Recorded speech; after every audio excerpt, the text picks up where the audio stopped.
Ladies and Blendermen, the following presentation features brief, high-intensity strobe lighting effects, which may be hazardous to some humans.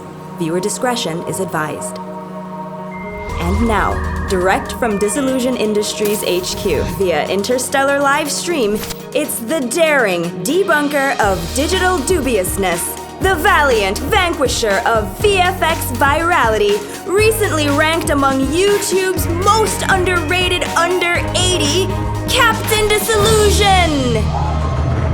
Greetings, 3D professionals! Wow, what an impressive crowd for such a tiny theater. You all look absolutely smashing. But I can't say the same about my image quality. I'm sorry, we're gonna have to fix this. Alan? Alan? Where is he? Yeah, okay. Here. Everyone, this is my unpaid intern assistant, Alan. Say hello. Hello.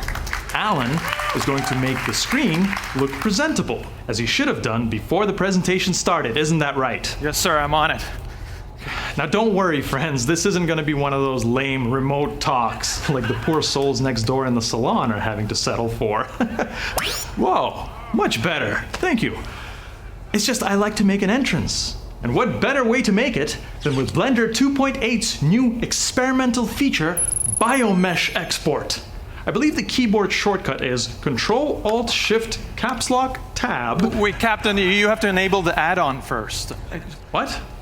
I thought I already did whatever that is. Yeah, but you didn't save the user settings. Just I don't understand the words you're saying. It's okay, I got it here. You're all set now. Okay. Okay, everyone. Please put on the commemorative Elephant's Dream safety goggles provided under your seats as I activate the X-Portal. Alan, do we have link up? Yes, sir. Both ends appear to be stable. I will now travel through the gate instantaneously to join you in the theater. Stand back, folks. Interspace travel through in 3, 2, 1. Ow. Stand by. Sorry. Status report. Looks like there was insufficient power for a stable export, Captain. But I routed everything we've got into the system. What else can I... Unless... Do you think... Yes, of course. What? Why don't we just use the Blender default cube as a power source? It's made from a mysterious substance that radiates a powerful form of energy science hasn't been able to identify. I don't know, Captain. That sounds like an insanely dangerous thing to do in a room full of innocent people. Let me find another solution, okay? Nonsense. I'll simply reconfigure the interface for the Python library, port the EV viewport engine into the power matrix, and as long as you're not touching any kind of highly conductive aluminum surface, I can safely plug in the power.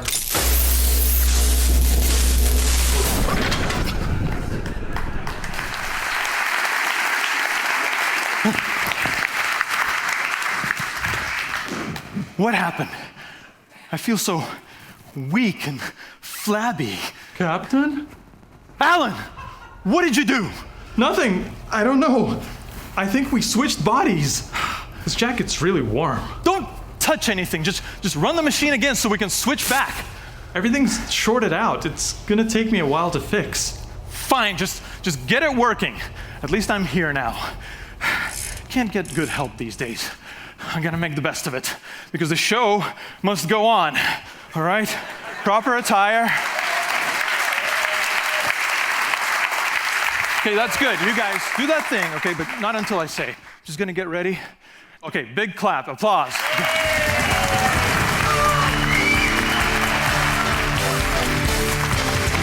Thank you, ladies and gentlemen. I am Captain Disillusion. It's so great to be here in the beautiful, vibrant, adventurous, liberal city of Amsterdam, standing in a dark room, talking about software. Of course, we're all here because of one very special individual. You heard him speak earlier. His name is, of course, Ton Roosendaal. Yes. What a man. Software developer, entrepreneur, voice actor, a true modern-day Renaissance man. A man who once looked at the landscape of 3D animation and modeling tools and saw a real scarcity. I mean, what have been our professional choices? There's always just been Maya and Softimage, right?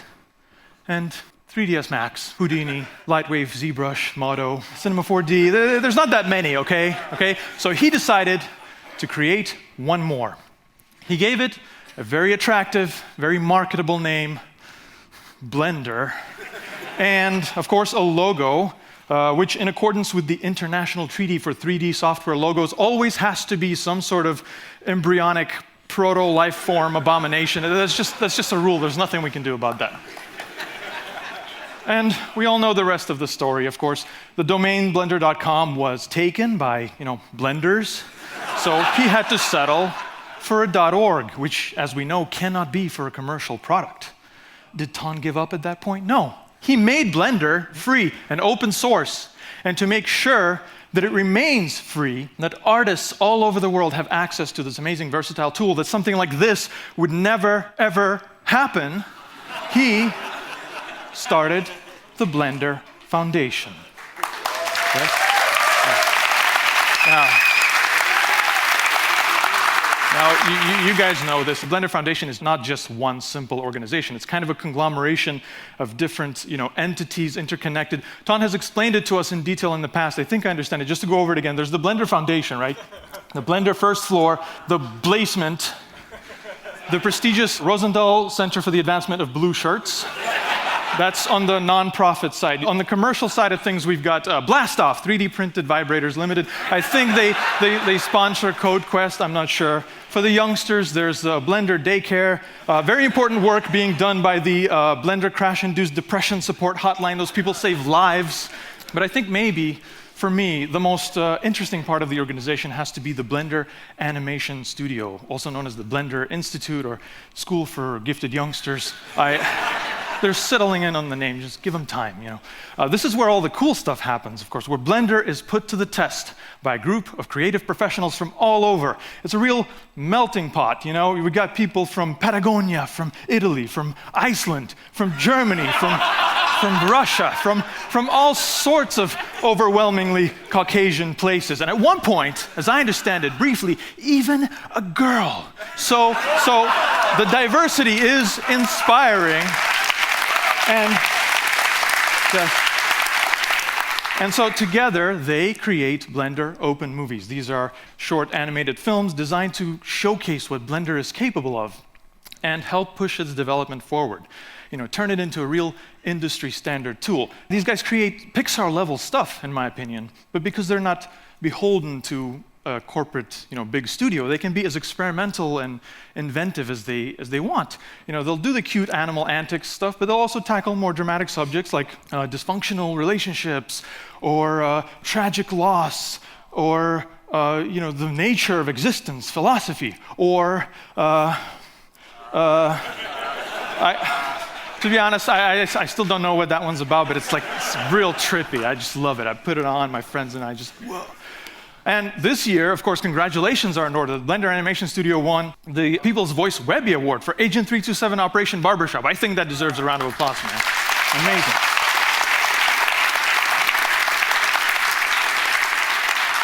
Who would have thought that after years of doing all this artistic, inventive, original, creative stuff, all they had to do to win a Webby was take an old, successful comic book property and reboot that as a film? A film composed entirely of a series of action sequences, right? With a very wishy-washy, lazy, unsatisfying cliffhanger ending. Yeah, you know what? I think Blender is more than ready to become an industry standard, so we've arrived, folks. But seriously, of course I know that Operation Barbershop was just a proof of concept for what's going to be the first feature-length film produced by the Blender Foundation. The first commercial feature film, I think almost entirely produced in Blender, is currently already playing on Netflix. The next Blender Open movie, Spring, is looking amazing. And like this very tiny JPEG blown up. I'm sorry, I couldn't find any other picture. But I can't wait to see it. I love following the progress on the Blender cloud. Blender has become just an amazing tool. It has grown. It is so impressive. And with over 6 million downloads in the past 12 months, I think the world is starting to agree. So I genuinely want to say thank you so much for having me here and letting me celebrate this with you. And I just love being here, and I really appreciate it. And Ton, personally, thank you so much. So And so you guys deserve a round of applause. Thank you. Yeah. That's enough sucking up, right? I think we're good. Like, it's too formal. Let's get a little more casual. I'm sorry if this is inappropriate. Because, I mean, I'm not a big A-list celebrity here. I'm a YouTuber, I'm from YouTube, so maybe we should spend a little bit of time talking about my favorite subject, myself. Let me tell you a little bit about my Blender journey. When I was a young space cadet, computer-based video editing, nonlinear editing was just barely becoming a thing, at least available to not big studios. But our school did have this system called the Video Toaster. It was this Amiga computer with a special card that could control tape decks, and it had this digital switcher, and maybe that switcher had a few too many sexy lady silhouette transitions, but it also had a button labeled 3D. Okay, and pressing that button led you to an application called Lightwave 3D, which was kind of mind-blowing to me at the time, because at that very time, on television, there were pioneering shows like Babylon 5 and Star Trek Voyager, which no longer used miniatures and models for their space sequences. They were doing full CGI, and this was done in the same software that I had access to and I could play with, and that was unheard of before then. So when I graduated from school, I actually got a copy of Lightwave for myself, and when I got on YouTube and started making Captain Disillusion, that was my platform for doing 3D. So the very first shot, the very first image of the very first episode, the wall that I always use at the beginning, that was done in Lightwave, and I still use that same render. I've done other things like recreate my set. I once did this weird spaceship that accidentally ended up looking like Pikachu. I don't really know what happened. You know how you just start modeling something and you don't know where you end up. So that's what I was using, but you all know how it goes. Computers get faster, software needs to be updated, and you have to stay on the upgrade train. You gotta do it in time to get the discount price, or you're gonna basically, if you wait too long, you have to buy your software all over again. So, because in my case, Captain Disillusion wasn't really profitable for approximately the first 2 to 10 years, I just had to kind of give up at a certain point. I just didn't use 3D anymore. I got by with After Effects. But then this Icelandic kid in my Facebook feed kept talking about this Blender thing, Blender this, Blender that, and I looked into it, and what I discovered was this very, very massive and active and a loyal community, because it wasn't an exclusive club. It was available to everyone. So this community of people was so enthusiastic, so vocal, so just I'm not going to stand here and call the Blender community a cult, okay? But you do have a cute sort of official title for your leader, and the new headquarters looks like this. So you tell me what's a cult and what's not. I'm not saying it as a negative thing. I'm saying if Blender is a cult, I'm in the cult now. I've been assimilated, and I'm happy about it. Okay, I've gone through all the stages. I retweet all the hashtag B3D things almost automatically now. I'm not at the stage where I incorporated the Blender logo into my Twitter avatar, Sebastian Koenig style, but I'm thinking about it, maybe something like this. Not the most original thing, but that's how it starts, And of course, I've spent many, many nights trying to figure out how to do something simple in Blender, and just I kept at it, and I probably drank as many cups of coffee as Gleb Alexandrov trying to get through all of it. I have relearned all my terminology from Lightwave days. I know it's not polygons, it's faces, it's not lines, it's edges, it's not points, it's vertices. I've even gone through that intermediate stage where you get a little too comfortable with the term vertices, you get a little too trigger happy, and you start saying it as a singular vertice, right? Vertice, and then you learn that the singular of vertices is not vertice, it's vertex, right? And you sound like an idiot in all your old tutorials, so many tutorials. And of course, I have recorded my own tutorials. That's something we do for the community. I've done tutorials on how to do things in Blender that I myself have learned the day before from much shorter, better tutorials. It's a rite of passage, it's something you do. And personally, I don't really worry about my Blender tutorials being too long, because I know that just as in physics, there's a physical constant. No matter how fast you accelerate, you'll never reach or exceed the speed of light. With Blender tutorials, no matter how long you make yours, you'll never exceed the duration of Kent Trammell. They just got 19-hour courses. It's insane. It's sick. But I learned a lot from this guy. I learned a lot from so many instructors in the community. I love learning about new features. I love learning about classic tutorials. I'll rewatch things even if it's a little outdated. All the stuff on the Blender cloud is like so current, especially this cool character modeling tutorial by Angela Gannett. You know, I've gone through that thing. It's so involved. Yes, it's difficult. Yes, it's complicated.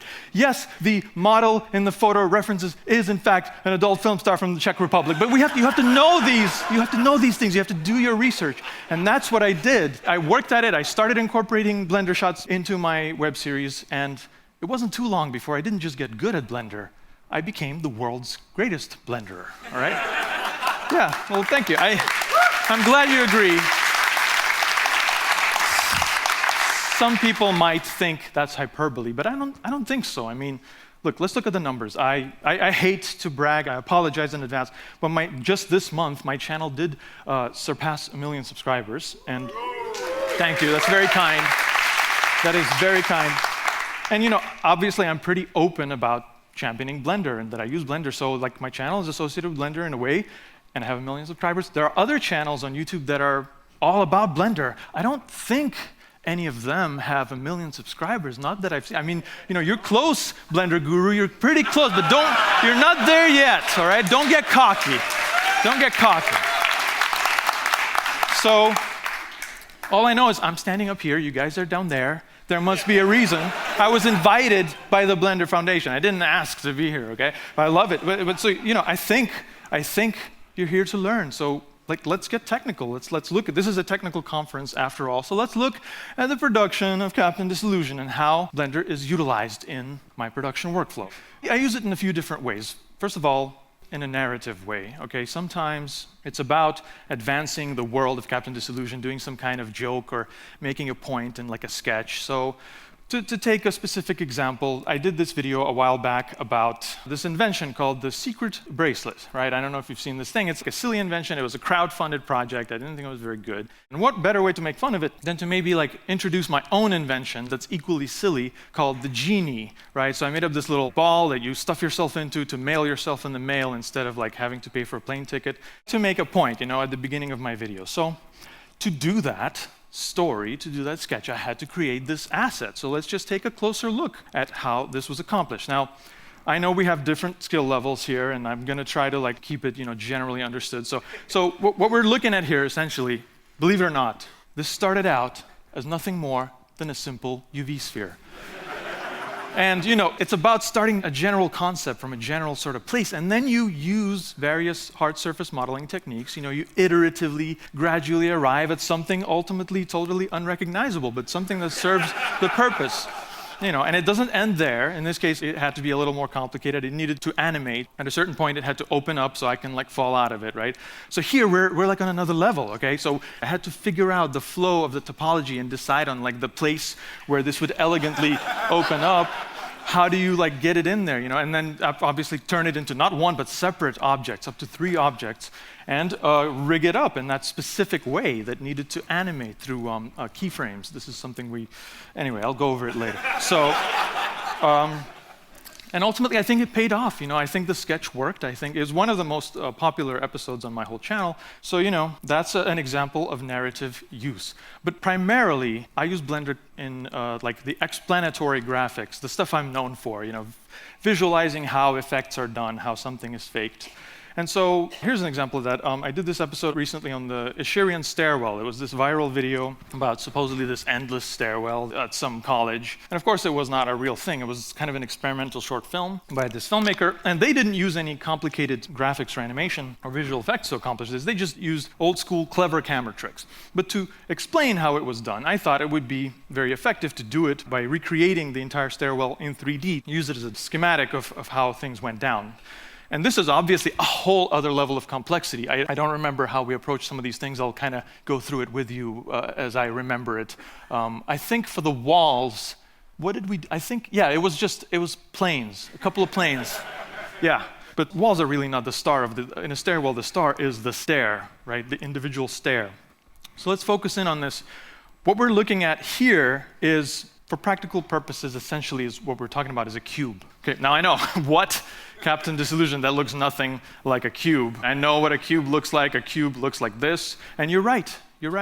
But in Blender, it turns out we have the capability of changing the size of things. And it's called scaling. I believe the shortcut is S. You press S, you can sort of scale things down, and it goes equal dimensionally. But not only that, you can do it one dimension at a time. If you go S, X, right, it goes only on the axis. You guys, I don't see you writing it down. it's for your benefit.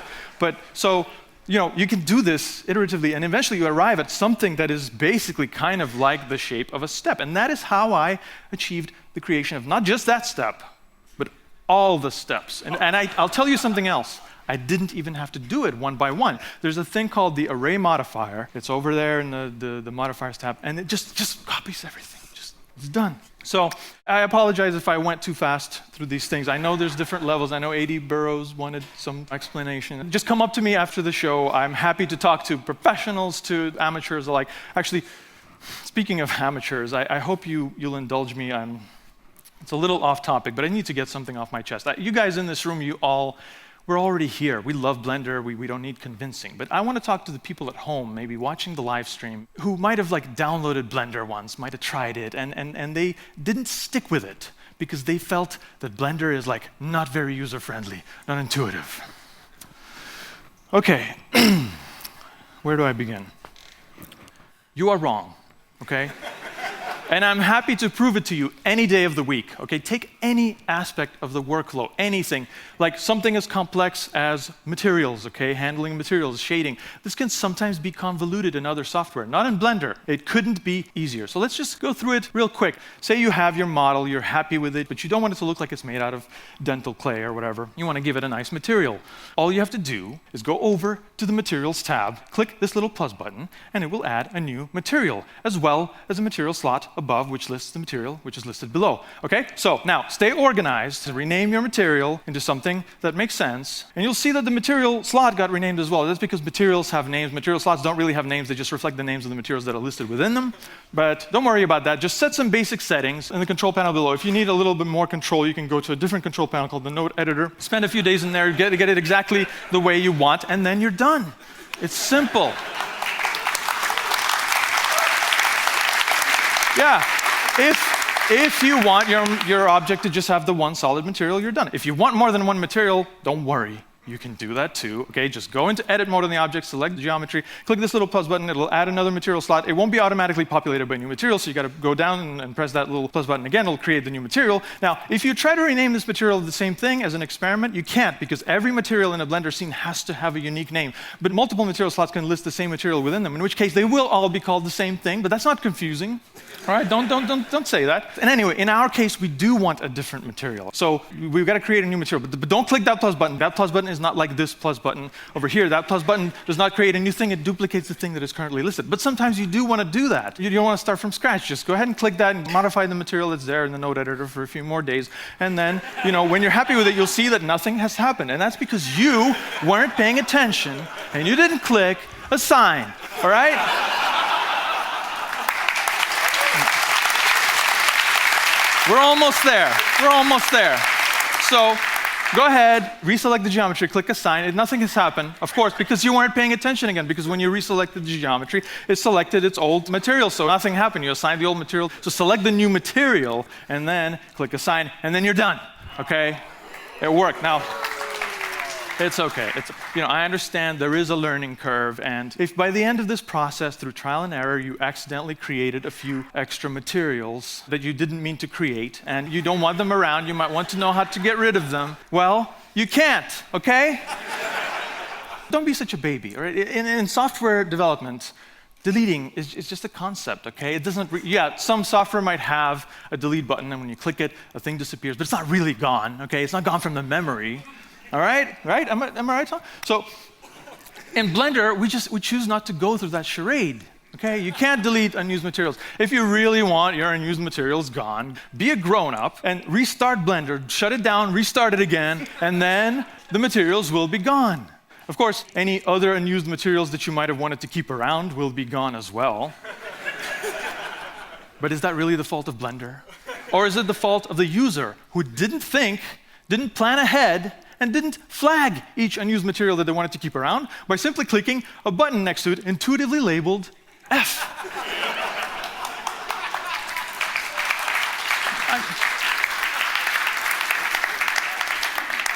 I could just hear them at home, what's the F stand for? Say it with me, everybody. Fake user. Duh.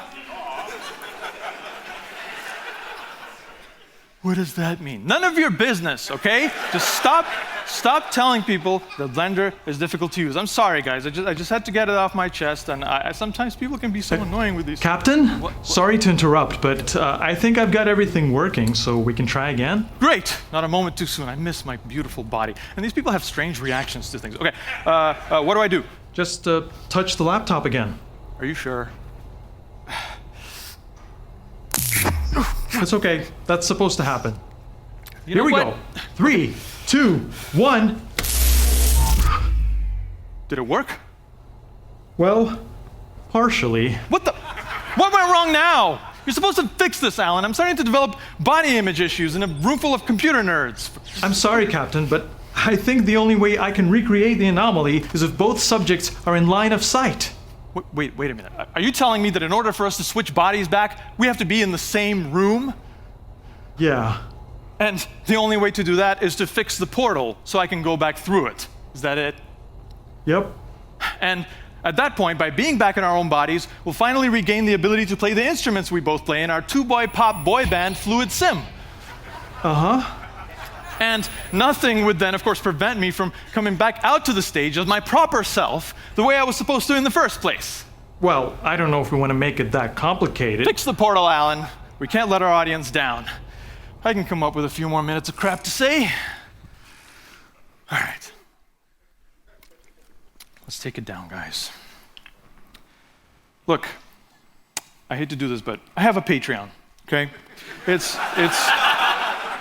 It's the primary way that I support myself. YouTube income for someone like me could be unreliable, but it's nice to be able to know that I'm being directly supported by people who really like my stuff, who really believe in what I do. And we've built like a nice little community of our own there, with fans sort of giving me feedback and seeing things ahead of time of the general public. I enjoy having that interaction with them, but I do have to say, I do attract a certain kind of fan. I think we could look at a specific case study to figure out what I mean. I did this video about this marble sorting machine. You might have seen this. Sometimes it like floats around as a GIF. And it's this device called the Galton board. And they're usually just like mixing balls. But this one magically is able to sort them by different colors, right? This was this thing going around. How do they do that? And there's not a huge mystery about it, because the artist, the creator who did this, who made this, he was open about it. He posted like a work in progress thing showing how he did it. It was just a background plate, and that entire thing was a CG recreation. I'm not sure he used Blender. He might have used Maya. I don't know. But he did this, and so the question becomes, how was the making the balls separate handled? And I think all of you instinctively know this because you understand how this stuff works, right? A simulation makes the balls fall down, but once the simulation is done, it's baked. You know where they're going to land. At the end, you can recolor them. And then once you're rendering it from the start, it looks like they're mixed, they come out. It's obvious. And because this was very well done, I didn't feel I need to like recreate this thing to show it can be done in CG. It's done. What I focused on in my video was to just explain the principles, because you guys understand this, but people out there, they don't understand these principles sometimes. So I did like simple mock-ups of things, just partial models, and like simple explanations of this is how simulation works, this is what baking is, this is how you resurface materials, the way we learned earlier. And so it was received very well, and again, I don't think any of us in this room have doubts, but my patrons do. My patrons have doubts. They're very hyper-skeptical people. A few of them had a few notes and questions. So one guy, I think his name was Kroll. I'm going to paraphrase all these notes. So he had this to say: great debunk, Captain, but you missed something. During the falling of the balls, there's a part where one little ball, this stray teal ball, it goes off in a different direction, not where all the teal balls actually end up landing. Therefore, I think your whole explanation is wrong. And there wasn't just a simulation, there's something more to it. Maybe the balls were made procedurally to change color depending on where they're going to end up. And I thought about this, and I answered him. I said, yeah, that ball is a strange anomaly, but I don't think it's enough to just negate my whole explanation. I think if the balls were changing color midstream, we would notice some of it, and I don't see any balls changing, so I think I'm still correct. And that's all there is to it. And to that, Kroll said, no, I guess I don't know, but I don't think you're right still. I don't know why. And I thought, geez, if I had the luxury of time, if I could just sit there and recreate a perfect replica of that thing, put the same amount of balls in it, and I'd run the whole simulation, I show you how it's done, I wouldn't have to say anything, and you'd believe me. But I'm not going to do that. The video is done. I have to move on. I have other videos to create. I have to make a video every month. So whatever, I just let it go. I just ignored it. And then another nice patron had something to say. His name's Marcel. He said, but Captain, you missed something. How come, if this is a simulation of real physics, why didn't the balls end up in what's called a normal distribution? Because in a real-world Galton board, they fall like this. There's a big hump in the middle. That's what Galton boards are designed to show you that happens, right? But in this guy's video, it was like almost completely straight. There's a little hump, but it's not really big. So I thought about it. I said, yeah, well, there's a little hump. I think it's less pronounced because artistically, he needed the different colors to be sorted, and it would be weird if there was very few of a certain color. It needed to be even. So what he did was just tweak a few different settings in the physics to kind of cheat the system and make them distribute more evenly. You can change weight of certain balls. You can change like air resistance or something, the friction, the bounciness of things, and that's how he did it. And then he didn't seem convinced. And then another guy, this educator who's helped me on a few videos called Dan, chimed in, less pronounced. Either it's falling in a normal distribution or not. Physics is physics. You can't just change things around. I think this first guy has a point. And the first guy is like, yes, I don't believe you. I don't think you can tweak physics in the way that you can tweak physics. And I don't think it works like that. And I was like, I'm not going to engage with this. I don't have time. I'm not going to be goaded. He said, if you want to do the simulation, redo it, do it. I'm not going to do it, but secretly, to myself, without telling them, I freaking redid that whole stupid thing, okay? I sat down and I built a photogrammetrically as perfect a replica of the thing based off the footage as I could. I rigged it up. It was as close as you can get. And I filled it with the same amount of balls after that I could see in the video. I did the whole simulation. I think I got all the scale right. And I discovered something interesting. First of all, because of that big spike, which is not usually part of it, bouncing the balls all the way, like reflecting them, they actually land in this weird, bizarre, inverse distribution.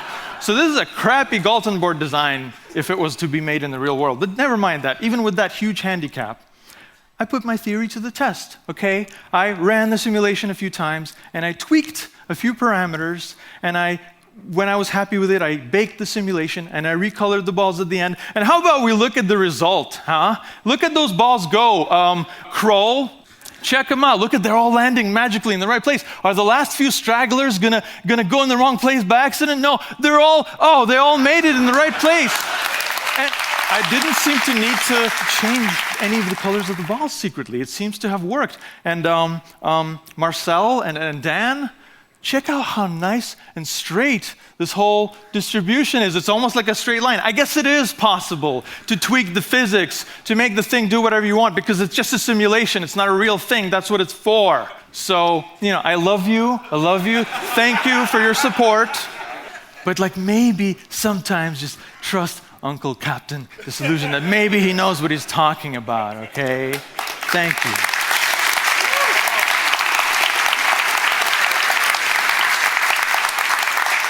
So those are the 3 ways I use Blender: to tell stories, to demonstrate the principles of visual effects, and to pwn people when they step out of line sometimes.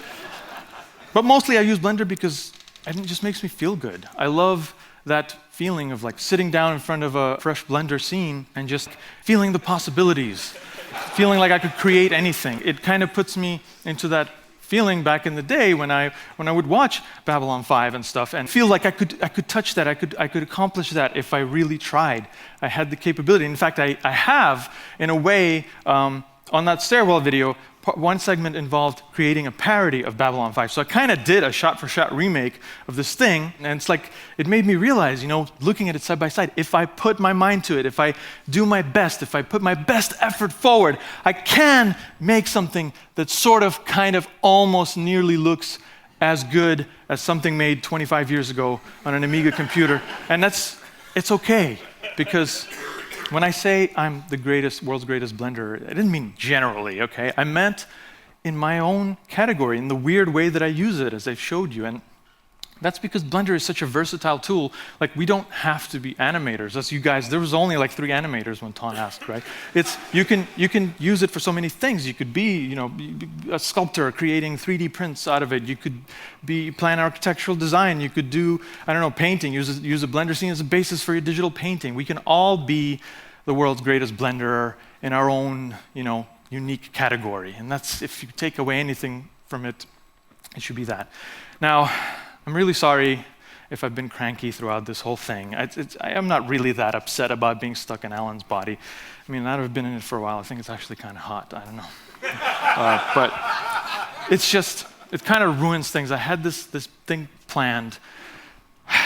We were going to do this big ending, right? Because I wanted to show you all the shots I ever did in Blender in Captain Disillusion. It's a bunch. It's actually too much. I wouldn't have had time in my entire time slot to string them all together. But I thought I would use every shot, but quickly make a quick montage that would be like a cool music video. And for the music of that video, Alan and I, we have this band, right? And so we thought we'd create this rockin' song about Blender for you and sing it to this montage. But then the portal broke and then we switched bodies and it's all just kind of been ruined. But I don't like to give up. I'm going to have to do this one way or another, and I'm just going to have to improvise using the ancient Japanese art of karaoke. So if you just bear with me, guys, this is going to get emotional because I want to share my feelings with you. Because I want to say, people might call me primitive, but primitives are how it starts. Good old cubes, spheres, and flat planes, together or apart. Watching you build a universe while I'm getting stuck in views. All I wanted to do was blend with you. All I wanted to do was blend with... Captain, I did it! The portal is ready! Finally! Get me out of here! Yes, sir.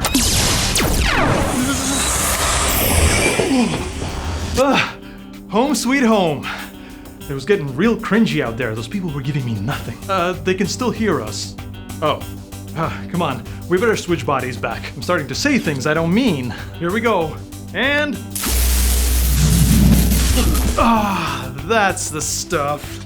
Captain, I've had to pee for like an hour. No time. Fire up the playback and suit up, Alan.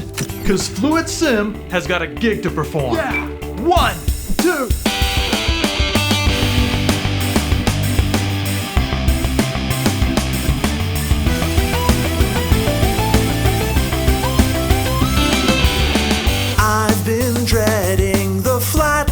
of you and me, X and Y, never evolving into XYZ. Can't afford you now, and you won't do what I expect.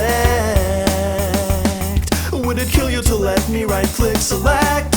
So let's just end it and not pretend we're cool, 'cause I've been flirting with a more impressive tool.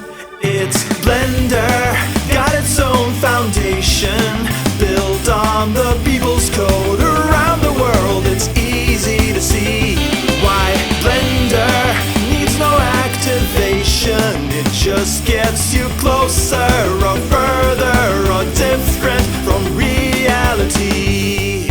You're rushing. What? You're rushing. No, I'm from Latvia.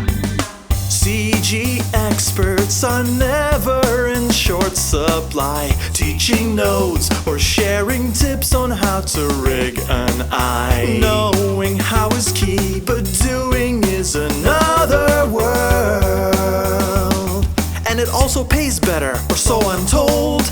So learn the basics and dive right in and start creating assets for an epic work of art. With Blender, there's no limitations, only the time it takes to animate and render the scene.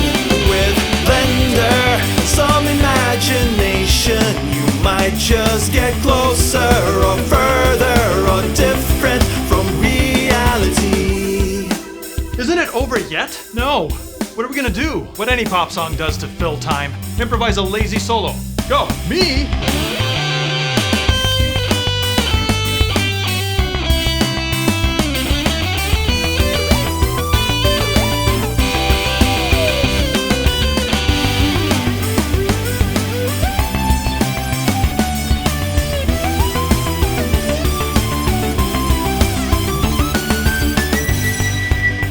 still going, Captain. No matter. Activate the portal, Alan. I'm going out there. Are you sure? We gotta give the people what they want.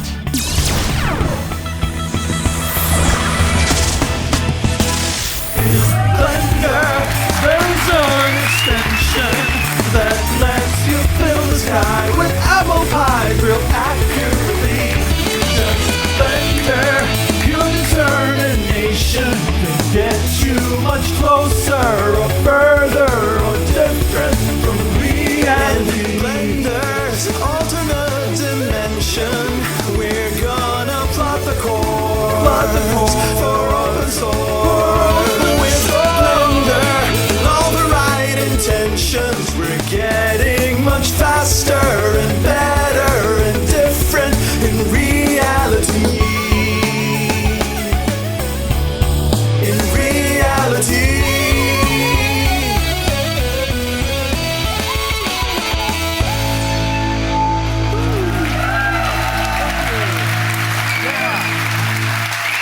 Thanks, guys.